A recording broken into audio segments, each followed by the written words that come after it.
Momento da pregação, Bruno G, São Mateus, capítulo 12, versículo 46 até o 50, a família de Jesus. Leiamos. E falando ele ainda à multidão, eis que estavam fora sua mãe e seus irmãos, pretendendo falar-lhe. E disse-lhe: Alguém, eis que estão ali fora tua mãe e teus irmãos, que querem falar-te. Porém ele, respondendo, disse ao que lhe falara: Quem é minha mãe? E quem são meus irmãos? E estendendo a sua mão para os seus discípulos, disse: Eis aqui minha mãe e meus irmãos, que qualquer que fizer a vontade de meu Pai, que está nos céus, esse é meu irmão, e irmã e mãe. Então, estamos diante dessa passagem clássica, conhecida de muitos e na prática não cumprida, não aplicada por muitos. Essa recomendação, essa admoestação de Jesus acerca da família dele, família que é distinta à do mundo, à consanguínea, a qualquer outro tipo de família, a qualquer outro grupo familiar.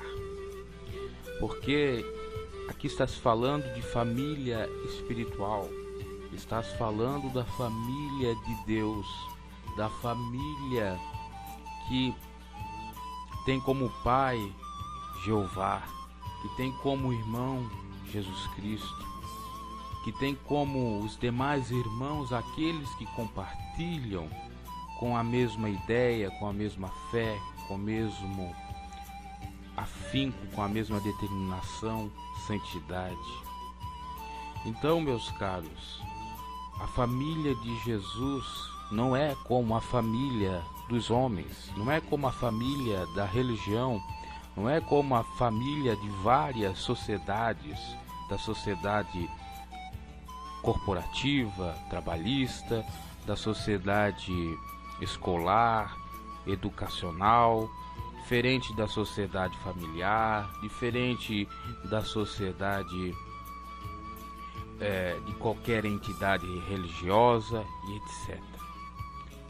Essa família é além, ou vai além.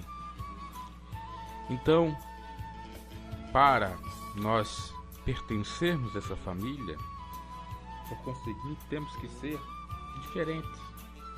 Não podemos levar em consideração aquilo que já nós aprendemos dessas variadas famílias, arranjamentos de famílias ou arranjos de famílias nesse mundo, nesse plano.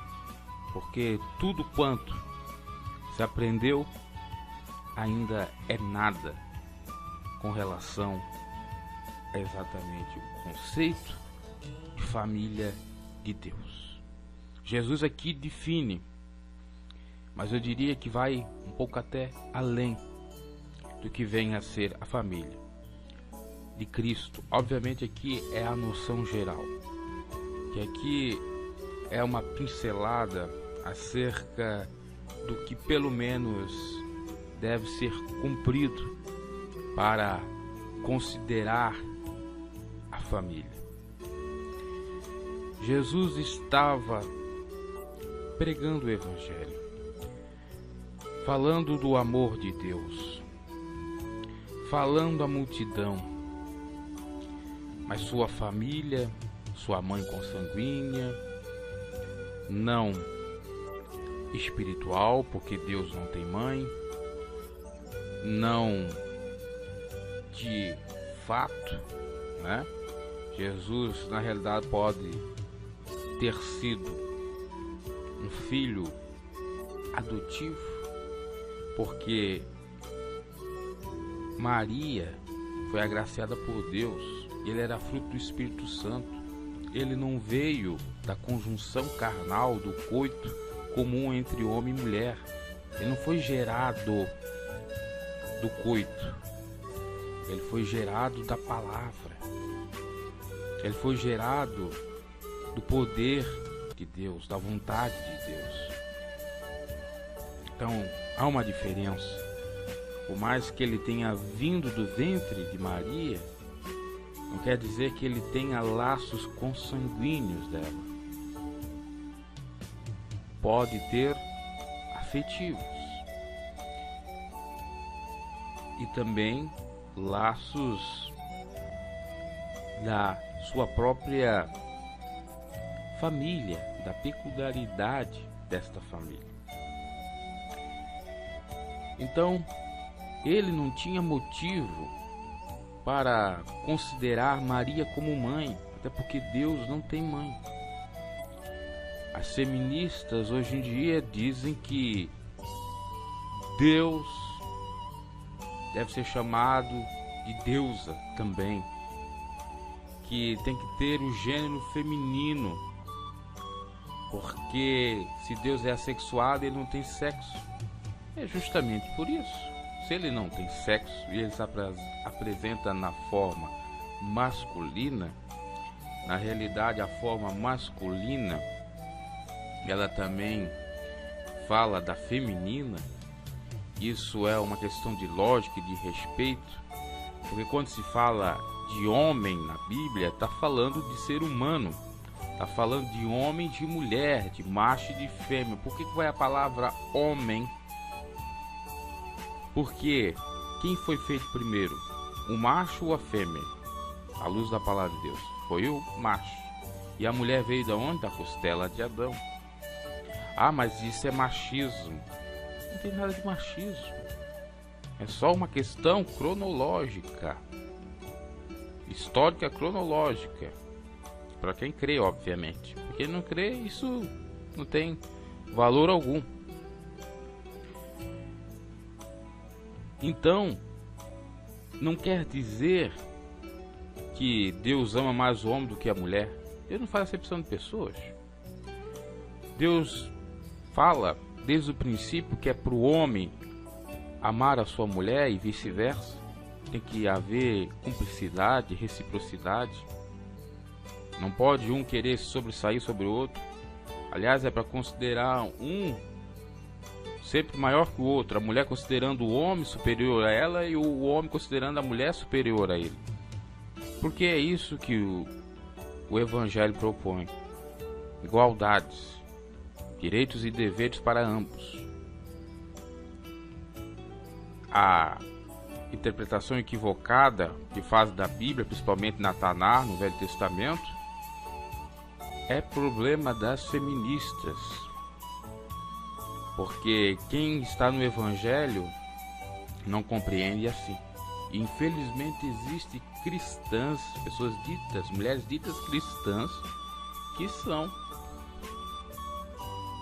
feministas e que falam que deve chamar de Deus. Infelizmente temos isso sim. Chamar ele de deusa. Então temos que chamar Deus de mulher, de macho, só fazendo a mesma coisa. Se Deus é sexuado, nem homem nem mulher, tá? Então, deixamos isso de lado, porque isso é irrelevante. É irrelevante. O que é relevante é a sua existência, que ele é, que ele de fato está. Eu estava falando acerca de homem, mas você sabia que a palavra homem, feministas, ela pode ser sinônimo de indivíduo, e indivíduo é tanto para macho como para fêmea? Você sabia que a palavra homem, etimologicamente, vem de humus, e humus quer dizer solo, terra, querendo dizer que o homem veio da terra, que é o ser vivente advindo da terra? Será que não dá para entender isso? que inclusive a mulher não veio da terra, veio da costela de Adão, e a palavra Adão quer dizer exatamente homem, primeiro homem. Então, não há o que discutir. Aí é os feministas que vão procurar outros dicionários para querer dizer que homem vem de homo, já que homo quer dizer igual e tem a ver com homem, com varão. Então, portanto, está se falando do sexo masculino. Só que nós temos que entender que a Bíblia foi escrita no grego, no hebraico, no aramaico. No Novo Testamento, principalmente no grego. E no grego, a tradução é esta. É no sentido de fato de terra, de pó da terra. Tá? Não tem nada de macho e fêmea, de privilégio para um e para outro. Tem como você chamar Deus de deusa e querer achar assim que está adorando a Deus, está fazendo algo diferente, fazendo as pessoas refletirem acerca, não quer dizer absolutamente nada. Até porque Deus para nós, aqui portugueses,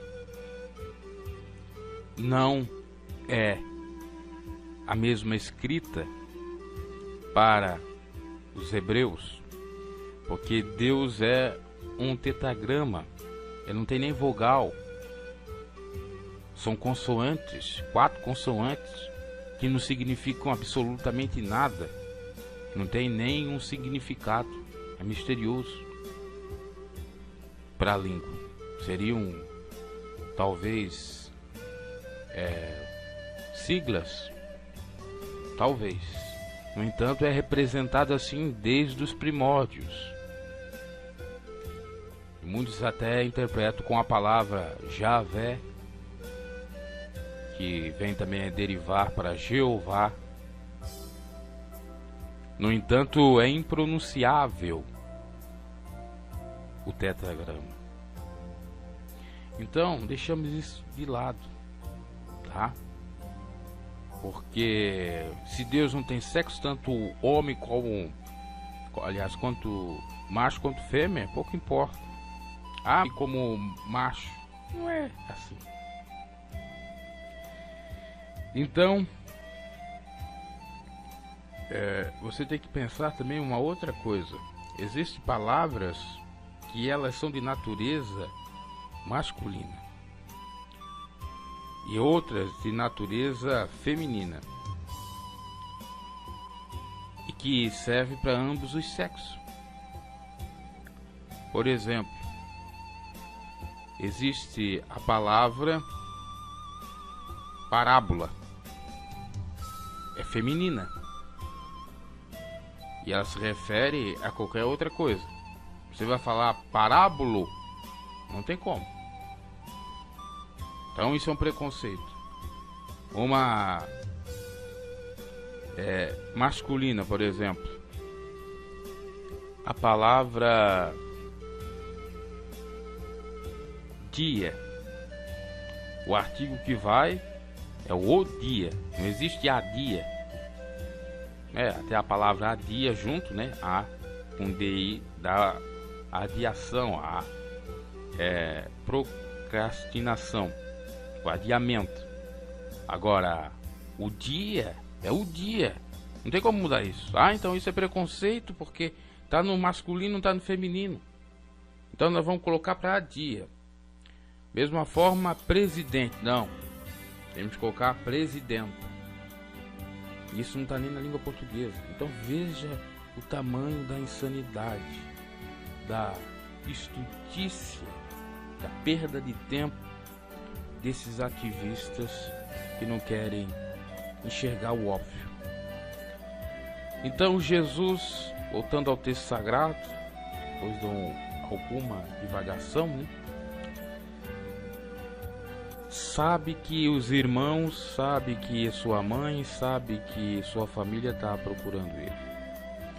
E ele vai dizer o seguinte: Quem é minha mãe? Quem são meus irmãos? Quem é minha mãe? Quem são meus irmãos? Quem é minha mãe? Quem são meus irmãos? Essa é a indagação. Em outras passagens, você vai averiguar, lá em Marcos, São Lucas, que a mãe de Jesus tinha o intuito de realmente pegar ele, de forçar a ele vir para casa, a falar com eles. E Jesus ficou obviamente irritadíssimo com isso, porque ele não era dela. Ele nunca chamou publicamente ela de mãe, sim de mulher. Em várias passagens, a clássica lá das bodas de Caná, que ele diz: o que tenho eu contigo, mulher? Ele não considerava ela como mãe. Ele tinha um carinho, uma estima por ela como mãe ou ente de sua família terrena. No entanto, ele não considerava ela mãe para estar lhe importunando, ou ele não considerava ela mãe para que ele desse privilégio a ela, interrompendo o que ele estava fazendo.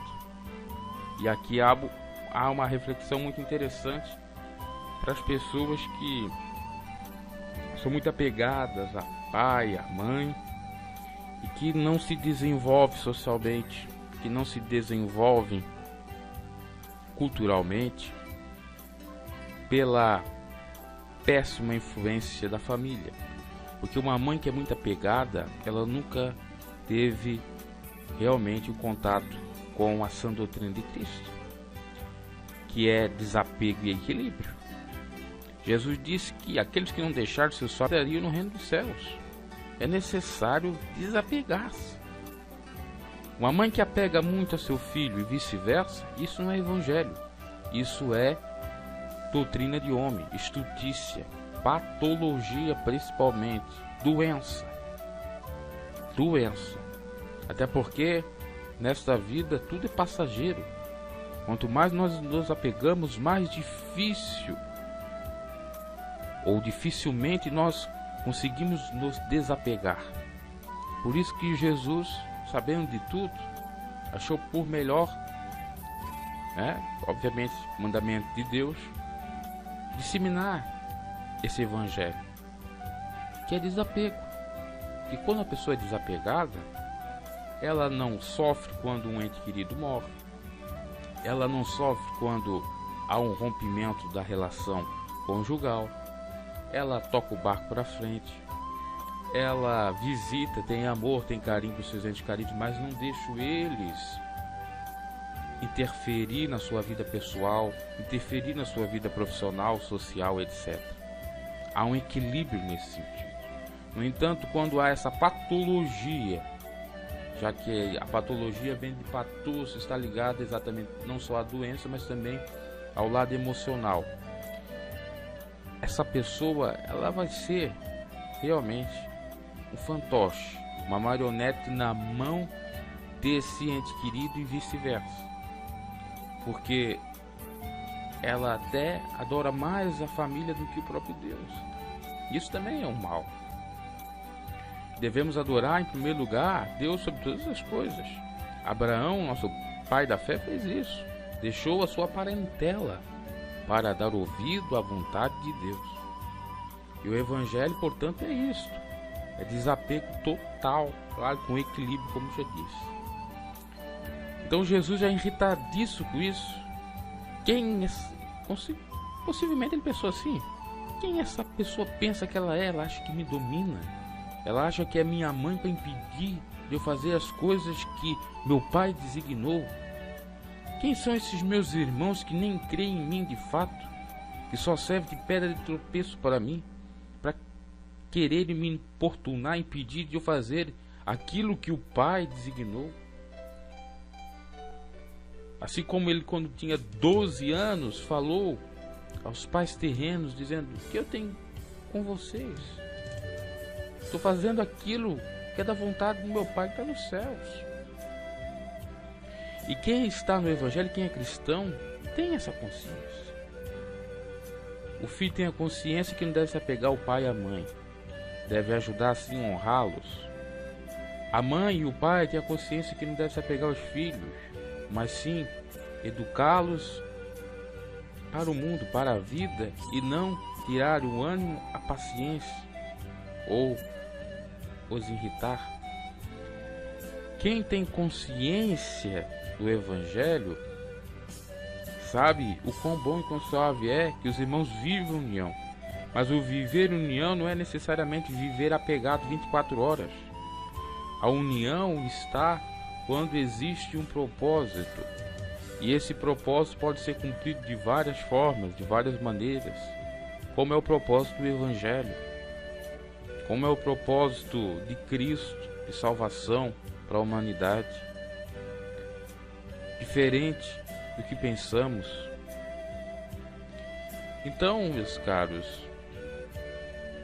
Jesus, ao ser interrompido por um discípulo, por alguém que chegou até ele e disse: olha, estão ali tua mãe, teus irmãos e quero falar contigo.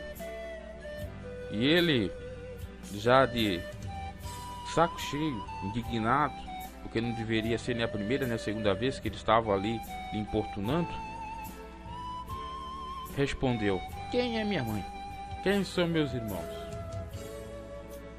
Quem é? É Maria, mãe de Deus? Não é. São Tiago, seu irmão? Não é. Quem é a mãe de Deus? Mãe de Deus é uma deusa? É Afrodite? Mãe de Deus é todas as mães? Ou são todas as mães? A mãe de Deus é as santas? É a pergunta. E quem são seus irmãos? São aqueles que dizem que são brothers de Jesus? Quem são os irmãos de Cristo? São aqueles que dizem que amam a Cristo? São os santos? São os deuses? Quem são os irmãos de Cristo? Trazendo já para os dias atuais. Então os discípulos ouviram isso. E Jesus estendeu a sua mão para eles, dizendo, apontando para cada um, dizendo: aqui, eis aqui minha mãe e meus irmãos, vós que estão conosco, ou comigo, que se permaneceres nessa doutrina, na doutrina do amor, do Evangelho, do desapego, vós sereis para sempre meus irmãos e minha mãe. Então eu, tu, você que aceitou a sua fé em Cristo Jesus, você é mãe de Cristo, você é irmã, você é irmão de Cristo. Se você obedece a doutrina dele, se aceita as suas palavras de vida eterna, amar a Deus sobre todas as coisas, a próximo a ti mesmo. O amar a Deus sobre todas as coisas implica exatamente em desapego, e não adorar um outro ser mais do que o próprio Deus, seria idolatria. E existem muitas pessoas apegadas com a família, os familiolatras,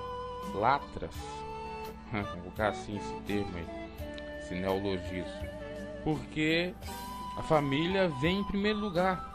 O que tem que vir em primeiro lugar é o Evangelho, é Deus, depois a família. Mas não, coloca a família em primeiro lugar. Não, a família é prioridade. Só que a família sem Deus nada é. A família sem a graça, a bênção de Deus, não é família. Não é nem consanguínea. Uma família que falo seria uma família harmoniosa, bonita, abençoada, próspera. Bem como não é família espiritual. Porque em primeiro lugar tem que vir Deus. E a família espiritual de Jesus se faz por intermédio do desapego, do adorar a Deus sobre todas as coisas, de adorá-lo em espírito e em verdade. Então, Jesus aponta para você dizendo: olha, você é meu irmão, você é minha irmã, você é minha mãe, você, entre aspas, é meu pai.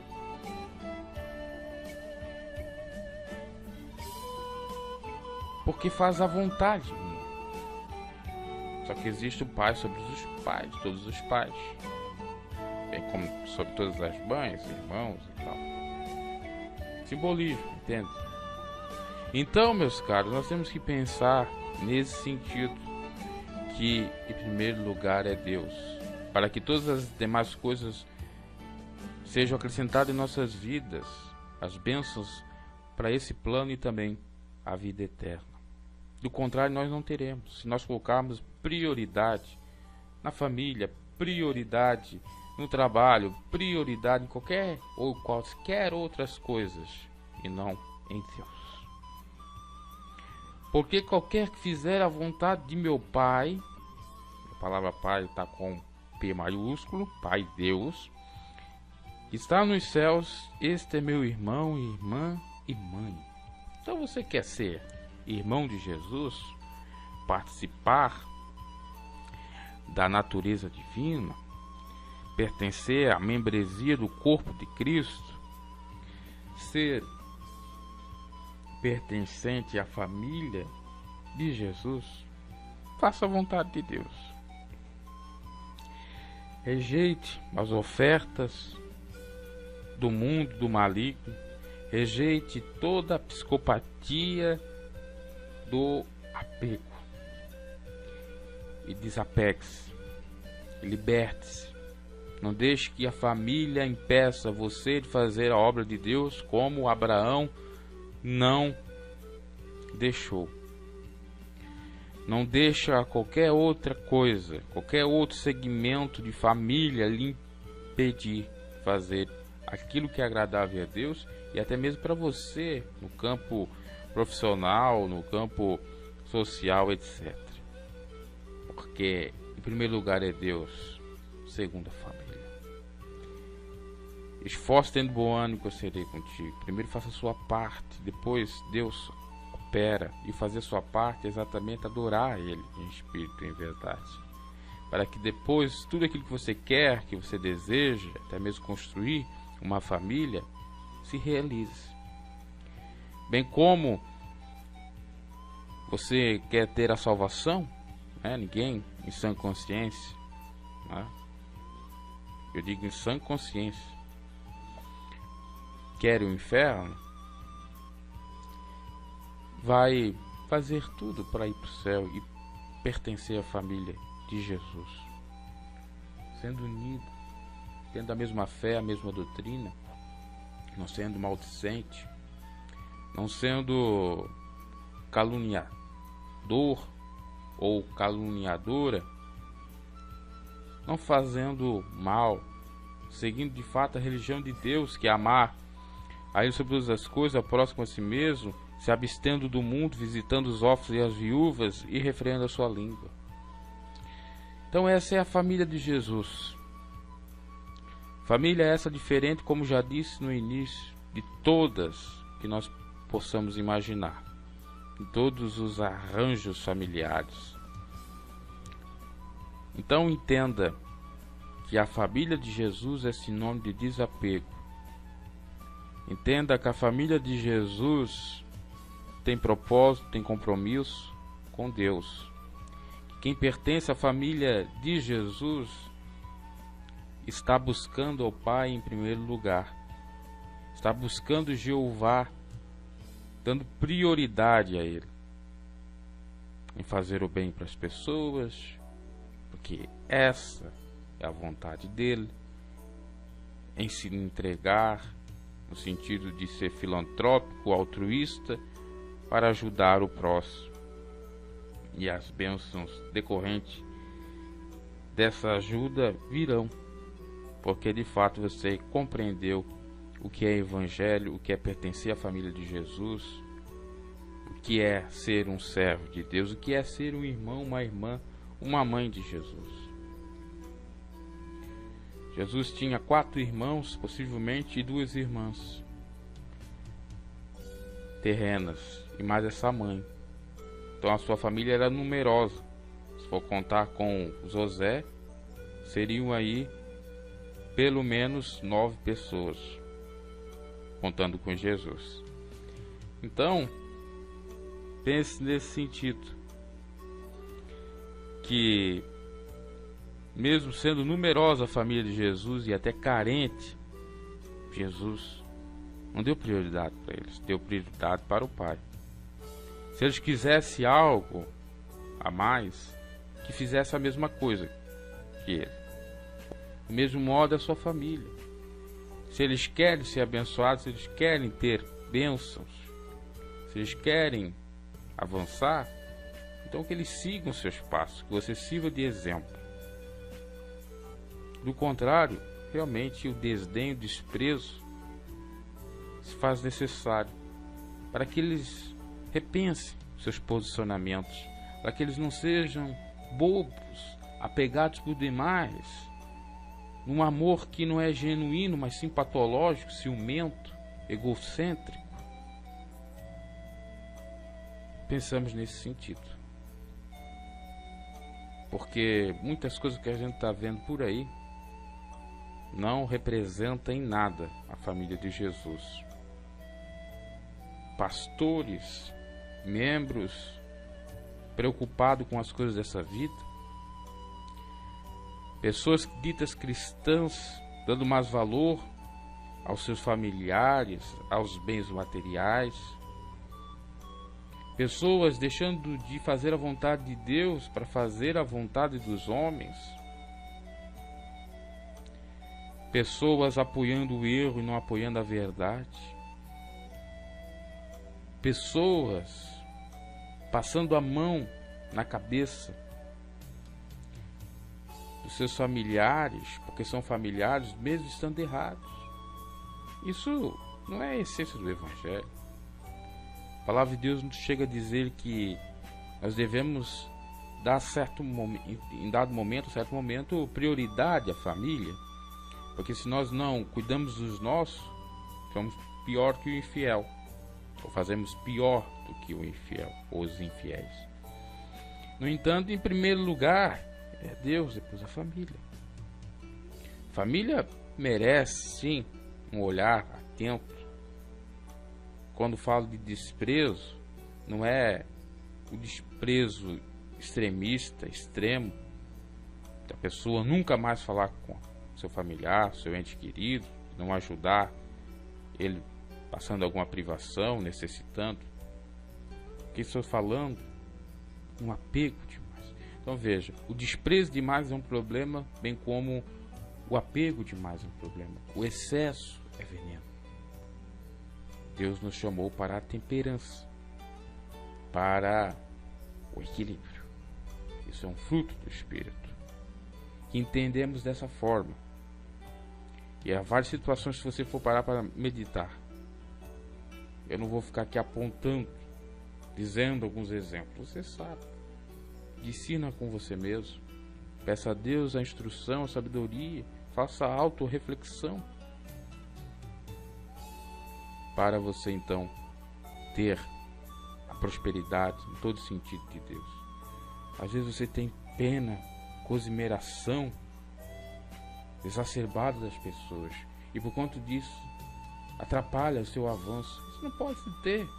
Você pode ter sim um sentimento de misericórdia, assim como Jesus disse, misericórdia quero. No entanto, não é a misericórdia que faz você se adoecer, você se matar pelo outro.